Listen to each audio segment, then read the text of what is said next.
Telugu Desam party అధినేత Chandrababu Naidu skill development కేసులో దాఖలు చేసిన క్వాష్ పిటిషన్పై సుప్రీంకోర్టు ఇవాళ తీర్పు వెల్లడించనుంది. ఈ కేసుకు సంబంధించి తనపై ఎఫ్ఐఆర్ సహా క్రిమినల్ ప్రొసీడింగ్స్ ను రద్దు చేయాలంటూ చంద్రబాబు సుప్రీంకోర్టులో పిటిషన్ దాఖలు చేశారు. చంద్రబాబు నాయుడు అవినీతి నిరోధక చట్టం 1988లోని సెక్షన్ 17A ఉదహరిస్తూ తన అరెస్టును ఛాలెంజ్ చేస్తూ పిటిషన్ దాఖలు చేశారు. జస్టిస్ అనిరుద్ బోస్, జస్టిస్ బేలా త్రివేదిల ధర్మాసనం తీర్పు ఇవ్వనుంది. అక్టోబర్ 20న తుది విచారణ చేసి తీర్పును జనవరి 16కు వాయిదా వేసింది సుప్రీంకోర్టు.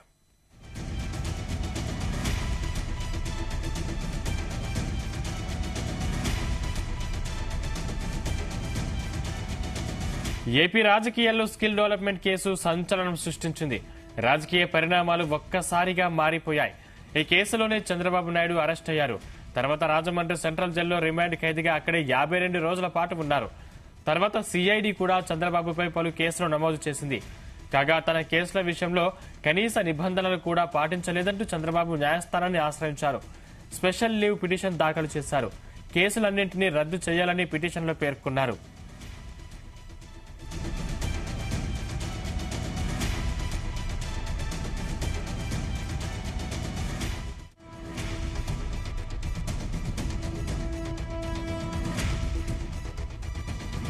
ఈ కేసులో 2 వర్గాల వాదనల్ని అత్యున్నత న్యాయస్థానం విన్నది.